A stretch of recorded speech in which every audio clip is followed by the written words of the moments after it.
Hello children, welcome to असा education.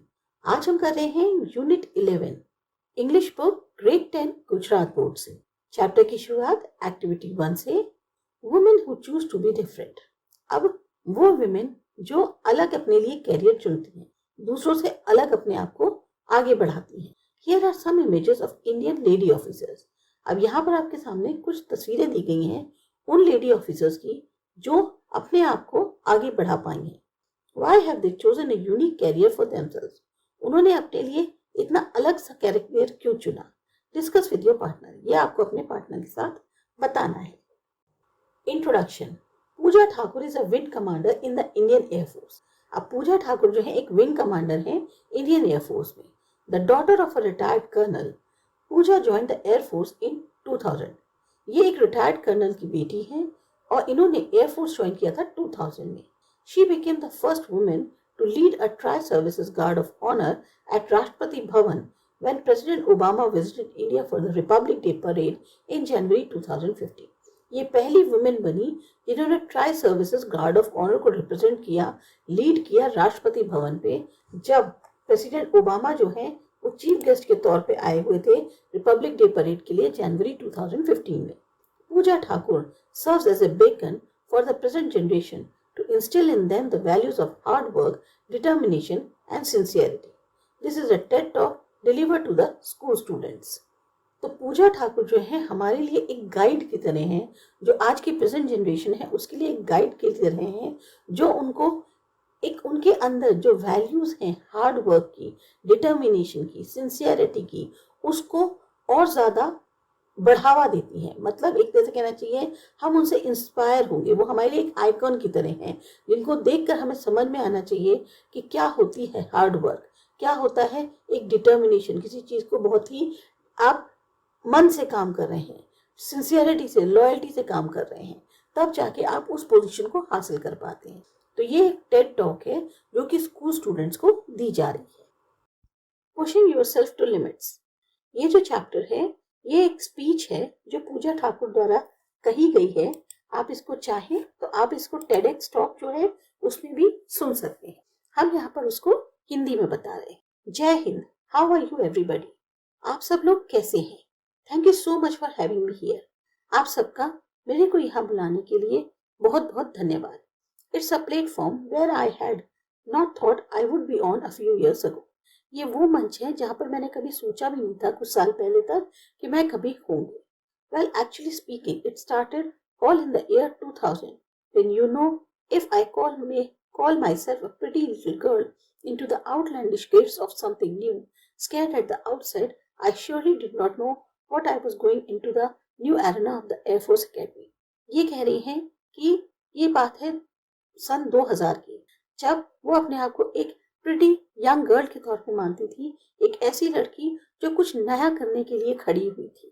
मतलब जैसे हम कुछ अपनी जिंदगी में अब नया करने जा रहे हैं, हमें उसकी शुरुआत में डर लगता है, ये नहीं पता कि हम एयरफोर्स एकेडमी के इस एरेना में क्या हमारे लिए नया होगा, वहां पर हम क्या करने जा रहे हैं। Well mannered, prim and proper, अपने आप में बहुत ही डिसिप्लिन थी, वेल मैनर्ड, बिल्कुल एटिकेट्स वाली, कोई भी रूल्स को ब्रेक नहीं करना। I was suddenly being shouted at, spoken rudely to, rolling, haunching, sitting ups, push-ups, washing 10 clothes in the middle of the night, sleeping only for 2 hours. All this was beside the studies. पर अचानक से कोई यहाँ पर चिल्लाने लग जाए, आपसे गलत तरीके से बोलने लग जाए, आपको बार बार जो है गोल रोल करके काम करना है, या आपको घुटनों के बल बैठ के चलना है, सिटअप्स करने हैं, पुशअप्स करने हैं, रात में आधी रात को आपको 10 किलो कपड़े धोने हैं, या सिर्फ 2 घंटे सोने को मिल रहा है, ये सब जो है उनको फेस करना पड़ा। और ये सब किसके अलावा था? स्टडीज के। मतलब इतना तो आपको एक तरफ आपको स्टडी करनी ही करनी है, साथ साथ आपको ये सब भी झेलना पड़ रहा था। Second day in the academy and healthy but not able to run 10 kilometre all across the academy. अब दूसरा दिन था अकेडमी में, फिट थी पर एथलीट नहीं थी, इसलिए उनसे जो है 10 किलोमीटर अकेडमी में नहीं दौड़ा जा रहा था। Half way down I would all double up, break pace, breathing heavy, trying to catch my breath. What I thought was that's it. I told my instructor, sir, I think I want to faint. I am going to puke. अभी आधा ही रास्ता दौड़ी होंगी वो कि उनकी सांस जो है वो एक तरह से देखें ना, फूलने लग गई। बहुत तेज तेज उनको जो है सांस लेनी पड़ रही थी, लेने में दिक्कत हो रही थी। और उनसे ये होता है जैसे हम लोग अगर तेजी से दौड़े, हमें आदत ना हो, तो दौड़ने में क्या होता है, सांस फूलती है, हमें ऐसा लगता है जैसे हम अब गिरे, हमें वॉमिट आ जाएगी। तो इन्होंने जो है सोचा कि बस भाई अब मेरे से नहीं हो रहा। इन्होंने इंस्ट्रक्टर ने कहा कि बस हो गया, मुझे लगता है मैं बेहोश हो जाऊंगी या मेरे को वॉमिट आ रही है। What did I get back, क्या मैं वापस जाऊं? इफ यू फेंट, make sure you pick your nose because you are going to fall down like a plank. And if you are going to puke, hurry up. You are not going to do that here. तो जो instructor थे उन्होंने ये कहा, अगर तुम्हें फेंट होना है तो इस तरह से होना कि जैसे प्लेक वो गिरता है ना, प्लैंक, वुडन प्लैंक, उस तरह से गिरोगी तो तुम्हारी नाक टूट जाएगी, मतलब नाक पे चोट लगेगी। और अगर तुम्हें वॉमिट करनी है तो उसको जल्दी करो, यहाँ नहीं करना है पर। So I have heard that whether you puke or you faint or die, but you keep going. तो एक तरह से उनका कहने का मतलब ये था कि तुम्हें वॉमिट करनी है, बेहोश होना है, मरना है, जो करना है करो, लेकिन दौड़ते रहो। So within the first 3 days I surely wanted to die. तो पहले के जो 3 दिन थे उसमें मेरी हालत ये थी कि हाँ बस मुझे तो मरना है। With my parents coming up to leave me, I had 5 minutes until uniting with them in the evening. अब जो मेरे पेरेंट्स मेरे को छोड़ने आए थे, उनके पास मेरे को मिलने के लिए जो है सिर्फ 5 मिनट का वक्त था शाम को। My tears would not stop rolling down. अब मेरी आंखों से आंसू नहीं रुक रहे थे। My mother wasn't sure what she had got me into. She told me, let's take you back. I did not want to stay. But can I give up? अब मेरी मदर जो है, जो मुझे यहाँ पर लेकर आई थी, उनको ऐसा लग रहा था जैसे मैंने पता नहीं उसको कहाँ डाल दिया है। उन्होंने कहा कि भाई हम तुम्हें वापस ले चलते हैं, हम नहीं चाहते तुम यहाँ पर रुको। पर क्या मैं चले जाऊं, क्या मैं छोड़ दूं? That was the thought that scared me even more. अब मुझे जो है ना, ये बात जो हुई ना कि नहीं तुम वापस चलो, उससे मेरे को ज्यादा डर लगा। It wasn't only me, it was the unit where I was. अकेले मेरी ही बात तो नहीं थी, मेरे साथ और भी बहुत सारे लोग थे, हम पूरे एक यूनिट की तरह थे वहां पे। What changed was that smiles appeared and smiles made me happy. तो क्या होता है कि जो डर था, जो एक हार्ड वर्क है, जब वो फाइनली पे हो जाता है तो वो जो चेहरे पे मुस्कुराहट आती है, उस मुस्कुराहट से खुशी होती है। हम किसी चीज को जो हासिल कर रहे होते हैं तब हमें बहुत मेहनत पड़ती है, बहुत मुश्किल होती है, लेकिन जब वो चीज हासिल हो जाती है उसके बाद जो चेहरे पे स्माइल आती है वो हमें सबसे बड़ी खुशी देती है, वो हमारे जीवन को बदल देती है। वही इनके साथ हुआ कि इनको जो बाद में उनका इसका रिजल्ट था, वो खुशियां जो मिली, जो उनकी स्माइल से उनकी खुशी आई, दो smiles thereafter translated into my family. और वही जो मुस्कुराहटें थी, वो एक तरह से उनका परिवार था भाई, जो सब लोग एक यूनिट थे। आपस में जब सब लोग हो जाते हैं, वो मुस्कुराहट जो बाद में उनके परिवार को मिली उनकी वजह से, जो मेरे साथ यानी जो उनकी सफलता थी उसके साथ साथ चली, तो वो जो है कहीं ज्यादा खुशी देती है। There is something that I learned in one of those days when I needed to push myself to my limits. मैंने उन दिनों में जो है कुछ सीखा, मतलब जो मैंने को सबसे ज्यादा एक मैंने बात जो सीखी उन दिनों में, वो ये था कि मुझे अपनी जो मैं सोचती हूँ कि मेरी लिमिट है, मुझे उससे अपने आप को आगे पुश करना है। What I feel is that your mind is testing to think the high school. हम क्या सोचते हैं कि बस हमारी सीमा यहीं तक है, हम इससे ज्यादा नहीं कर पाएंगे, लेकिन नहीं, अगर तुम कुछ और करना, बड़ा करना चाहते हो, तो तुम्हारा जो दिमाग है वो तुमको एक तरह से टेस्ट करता है कि तुम क्या और ज्यादा सोच सकते हो और आगे तक जाने की कोशिश कर सकते हो। They are just high scores, scores that limit you, scores that restrict you. वो जो है हमारा एक जो हम गोल सेट करना चाहते हैं कि भाई तुम अपनी सीमा यहाँ तक मानते हो, पर तुम क्या उससे आगे निकल सकते हो, या तुम वहीं तक रुक जाओगे कि नहीं भाई इससे ज्यादा मैं नहीं कर सकता। How you get ahead of your limits, your high scores is something that is dependent on you.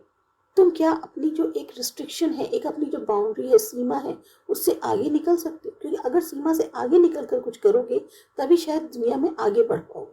और ये जो तुम्हारे हाई स्कोर्स है, ये पूरी तरह से तुम पर ही निर्भर है कि तुम कितना ज्यादा वो हासिल कर पाते हो।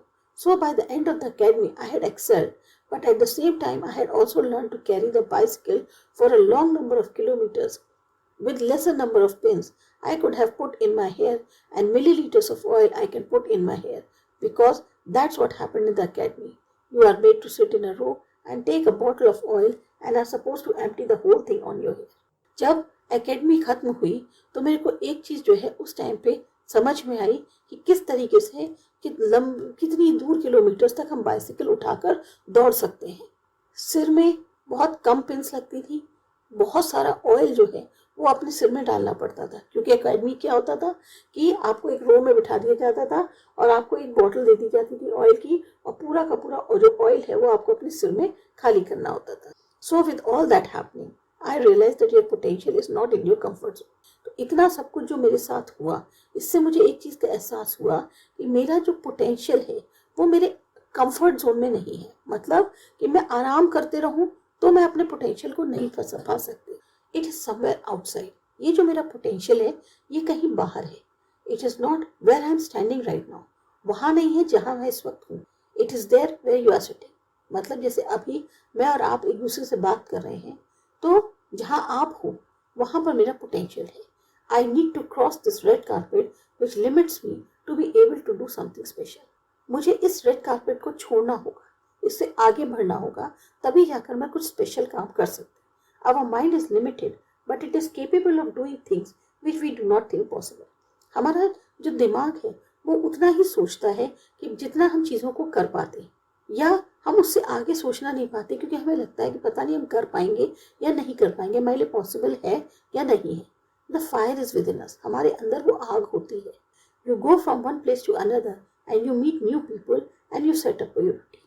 आप एक जगह से दूसरी जगह जाते हो, नए लोगों से मिलते हो और अपना एक रूटीन सेट करते हो. So I wanted to do something more. मैं भी जो हूँ कुछ और ज़्यादा करना चाहती थी. So I said hello to the opportunity and started sky diving. तो मैंने जो है, जो मौका मिला मुझे, मैंने उससे एक तरह से हाथ मिलाया और स्टार्टेड स्काई डाइविंग. अपनी जो स्काई डाइविंग थी उसको शुरू किया. Well let me tell you that there is nothing sensible in jumping from a serviceable aircraft. अब जो सर्विसेबल एयरक्राफ्ट होता है उससे कूद लगाना कोई समझदारी की बात नहीं है. And how I learned it, how it goes in my way is that you don't have assisted jumps, you don't have tandem jumps. तो ना आपके साथ कोई असिस्टेंट जंप्स होती थी, ना टैंडम जंप्स होती थी, यानी एक के बाद एक आपको जंप कराया जा रहा है, ऐसा कुछ नहीं है. एक सीरीज में जंप हो रही है, ऐसा कुछ नहीं है. You talked on the ground everything. हर चीज़ आपको ग्राउंड पे सिखाई जाती है. So that it is more or like being taught on how to swim on a blackboard and told to try for the first time in the Indian Ocean. ये बिल्कुल उसी के जैसा है कि आपको ब्लैक बोर्ड पे सिखाया जा रहा है कि स्विमिंग कैसे करते हैं, और उसके बाद आपको बोल दिया गया कि आप जो सबसे पहली स्विमिंग करेंगे वो इंडियन ओशन में करेंगे. So that is how it happens, but the training is truly. पर ये जो ट्रेनिंग थी ये इतनी ज़्यादा थकावट भरी होती थी, मतलब जैसे ना सलाइवा निकल जाए बाहर, इतना ज़्यादा थकाने वाली होती थी. And I manage, it was good. पर सब कुछ जो है सही से हो पाया. The first jump we all needed to be above the average and so I tried it. अब जो पहली जंप होती है वो थोड़ी एवरेज से ऊंची होती है, तो मैंने उसको ट्राई किया. I was a mother of 2 by then and still wanted to do it. उस टाइम पे मैं एक तरह से 2 बच्चों की माँ थी और मैं फिर भी करना चाहती थी. The first jump you know it leaves you static.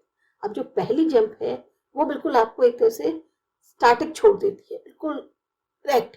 The moment you come down yelling with excitement. पहली बार आप सोचो, जब आप कूद लगा रहे हो तो आपको इतना एक्साइटमेंट होता है कि आप चिल्लाते हुए आते हो. So that's how the first jump happened. तो मेरी पहली जंप इस तरह से हुई. The second one, you want to relieve the excitement, you want to feel the acceleration again. अब एक बार आप जिस चीज को कर चुके हो तो दूसरी बार जब आप करोगे तो उतना ज्यादा एक्साइटमेंट नहीं होगा. मतलब एक्साइटेड होगे पर जो फर्स्ट एक्सपीरियंस होता है उतना नहीं होगा. आप उस चीज को दोबारा एक तरह से एक्सपीरियंस करने जा रहे हो. The third you think what the hell I am doing here. अब तीसरी बार लगता है अरे यार क्यों फिर इस चीज को कर रहे हो. And what if one of your fellow trainees had a strange feeling and instead of jumping he just sits down at the end of the ramp of the aircraft clinging on to whatever life support is available, but you have to go down. पर यहीं पर आपका एक fellow trainee जो है उसको बहुत अजीब सी फीलिंग हो रही है. वो बजाय जंप करने के बिल्कुल एंड पे जो रैंप होती है उसके एयरक्राफ्ट के वहां पर बैठा हुआ है और पकड़े हुए है जो भी लाइफ सपोर्ट अवेलेबल है. लेकिन आपको तो जाना है. For the first 5 jumps I don't have to worry about opening my parachute. तो पहले जो 5 जंप्स हुए उसमें मुझे जो है एक तरह से डर नहीं था, चिंता करने की जरूरत नहीं थी पैराशूट कैसे खोलना है. इट ओपन बाय इटसेल्फ, वो अपने आप खुल जाता था. But if you want to graduate further and putting it simply, I need to be opening my parachute myself while falling down 1,000 feet in about 5 seconds. पर अब क्या था, पहले जो 5 जंप्स हुए थे उसमें पैराशूट अपने आप खुल जाता था. लेकिन अब आप थोड़ा सा और आगे ग्रेजुएट करना चाहते हो तो उसमें यह था कि आप पैराशूट अपने आप खोलो और आप गिर कितनी स्पीड से रहे हो, हर 5 सेकंड में 1000 फीट नीचे आ रहे हो। Could I do it? क्या मैं कर सकती हूँ? I needed to see and jump. I needed to look down those 10,000 feet and see the ground so far away and I have to see the aircraft that I am standing on. अब मेरे को देखना था कि मतलब कैसे कूदना है। मेरे को एक ही तरफ ये दिख रहा था कि 10,000 feet नीचे जाना है और नीचे जो ग्राउंड है वो मेरे से और एयरक्राफ्ट से लगभग 10,000 फीट का गैप है और जिस एयरक्राफ्ट में मैं जहां से खड़ी हूँ वहां से मैं कूदने के लिए तैयार हूँ, totally purely serviceable in the air. But I need to see down, I need to jump, could I do it? लेकिन मुझे नीचे देखना था, मुझे जंप करना था, क्या मैं कर सकती थी? I wasn't sure. मुझे कोई मतलब श्योरिटी भी नहीं हो रही थी। Something I need to push on, पर मेरे को अपने को जो है पुश करना था।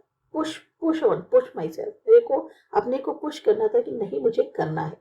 Push push push, what do I mean? Persist until something happen. मतलब तब तक करो जब तक कुछ हो नहीं जाता, अपने आप को आगे बढ़ाना है। I turn back and told my instructor, keep telling me how much back to go. तो मैंने जो है मुड़कर अपने इंस्ट्रक्टर से कहा कि मैं उल्टा चलती हूँ, आप मेरे को बताना कितना और पीछे जाना है। He keeps telling me how much to back to go till my feet are half out of the ramp in the air. अब वो मेरे को बोलते रहे हाँ पीछे हो, जैसे उल्टा चल रही थी वो। और तब तक वो बोलते रहे जब मेरे जो पैर थे वो रैंप से आधे हवा में नहीं आ गए। This is how I started my skydiving. इस तरह से मैंने अपनी स्काई डाइविंग शुरू की। Doing that for some time I got use to the feeling and then I can see the ground and can jump. उस चीज को करने के बाद मेरे को एक जैसे होता है ना, फील समझ में आने लगता है।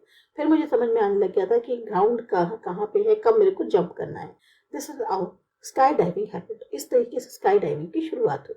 आई graduated but at the time lot of people around me after 5 jumps did not graduate where everything you do you by yourself. मैंने ग्रेजुएट किया और मेरे साथ बहुत से और लोग जो हैं उन्होंने भी ग्रेजुएशन किया, लेकिन जो 5 jumps के बाद होता है कि जहाँ पर सब कुछ आपको अपने आप करना होता है, वो बहुत लोगों ने नहीं किया। If I had limited myself, I would not have reached so high and would not have been able to the part of the first women skydiving team of India. अगर मैंने वहीं पर अपने आप को सीमित कर दिया कि 5 ड्राइव जो स्काई डाइविंग है वो उसके 5 फॉल लिए जिसमें सब कुछ अपने आप हो जा रहा था, अगर वहीं तक छोड़ देती और दोबारा इसलिए सोच के नहीं करती कि इस बार मुझे खुद खोलना है, तो शायद मैं उतना ऊंचा नहीं पहुंच पाती और आज ये जो first women sky diving team है इंडिया की, उसका हिस्सा भी नहीं बन पाती।